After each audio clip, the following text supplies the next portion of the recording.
Assalamualaikum warahmatullahi wabarakatuh. Saudaraku, ada seorang sahabat lama kira-kira beberapa tahun yang lalu datang berkunjung. Saat melihatnya, terlihat jelas sesuatu yang besar sedang menderanya. Raut mukanya kusut menyeratkan beban yang sangat mendalam. Ia pun bercerita tentang apa yang sedang dialaminya. Hutang yang menumpuk, terlilit hutang rentenir. Tidak hanya satu atau dua, tapi lebih dari 10 rentenir yang menagih hutang setiap hari ke rumahnya. Tidak hanya itu, ia juga berhutang pada pinjaman online dari beberapa aplikasi. Ia datang padaku memohon sambil menangis. Ia dan istrinya sedang stres berat, apalagi anak semata wayang mereka di rumah yang masih kecil kadang sangat rewel dan ikut terlibat dalam kekalutan kedua orang tuanya. Ia menangis jadi-jadinya.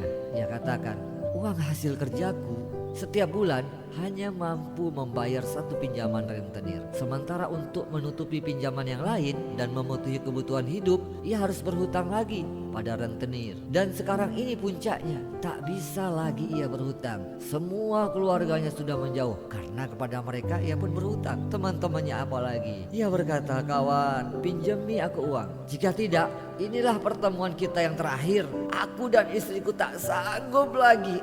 Semua perabot di rumah sudah habis, semuanya habis, sudah habis. Tak ada lagi yang bisa aku lakukan.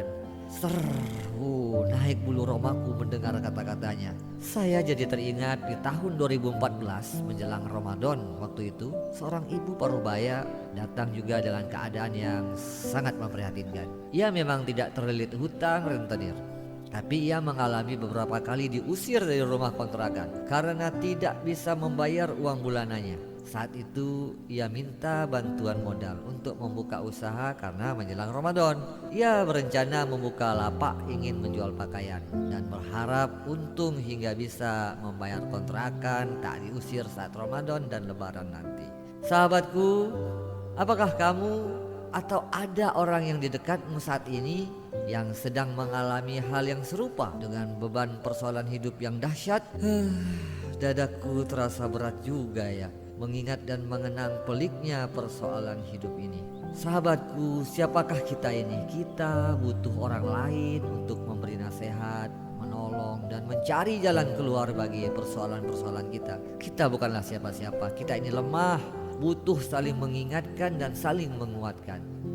Akhirnya setelah berjam-jam berdiskusi, sahabat lama dengan istrinya itu nampak aura optimis dan secercah senyuman harapan pada mereka berdua. Apa yang terjadi pada mereka? Saya membantu membuang ketakutan-ketakutan yang ada pada mereka. Apa ketakutan mereka? Pertama, mereka takut terjadi hal-hal yang mengerikan, seperti akan terjadi kekerasan, bahkan bisa berujung kepada kematian, karena melihat cara dan penampilan menakutkan wajah penagih rentenir itu. Yang kedua, mereka juga takut jika kasus ini nanti dibawa ke ranah hukum sehingga mungkin bisa dipenjara. Yang ketiga, mereka juga malu kalau nanti kasus ini gak selesai, bisa viral kemana-mana.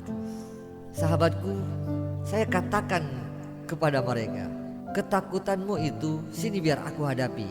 Begitu kataku saat itu. Semua rentenir biar aku hadapi. Dan terhadap pinjaman online, sementara tutup semua komunikasi. Kamu siap? Ia tampak ragu. Apakah ragu dengan kemampuanku atau ragu jika ini bisa menyelesaikan masalahnya? Saya nggak tahu. Dalam kebimbangannya itu, ia masih sedikit memaksa dengan pendapatnya bahwa masalah ia hari ini adalah uang.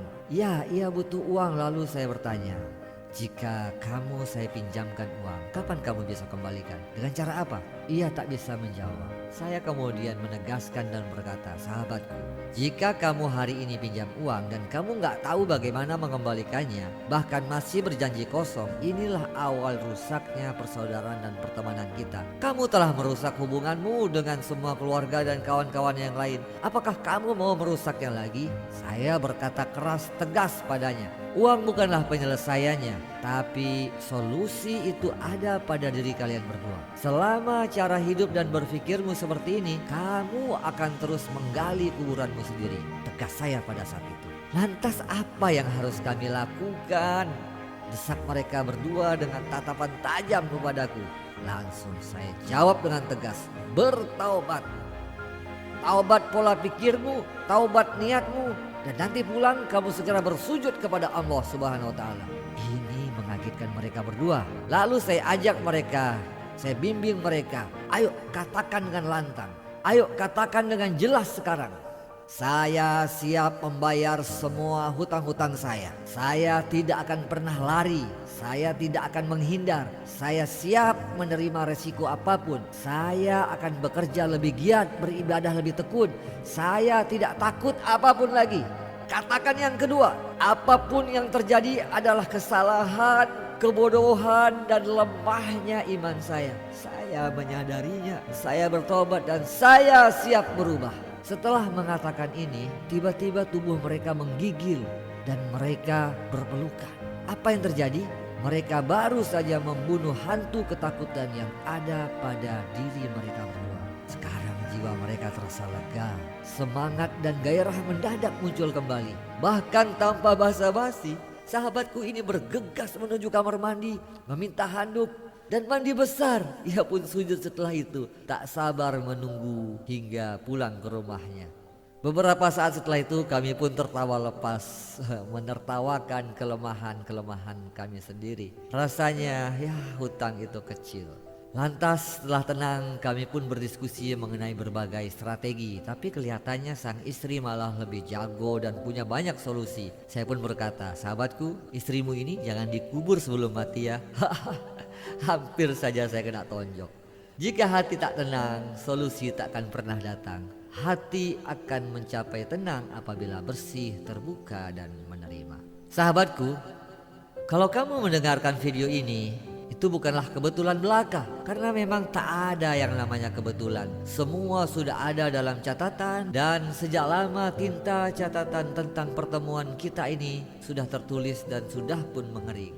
Saat beban itu ada di pundakmu, terasa kaku otot mukamu untuk tersenyum, terasa pilu wajahmu ketika memaksa diri untuk sedikit saja membuka bibir. Gambaran jiwamu seperti gemuruh ombak bergulung-gulung, pecah menghantam karang, bergelegar bunyinya, airnya bersemburan kemana-mana. Adakah ingatan dirimu ketika di waktu yang lalu engkau pernah mencapai keberhasilan yang besar? Tertatih-tatih engkau melangkah, keringat dan luka bercampur baur. Namun akhirnya keberhasilan itu datang juga. Sungguh bahagia mengingat masa-masa itu.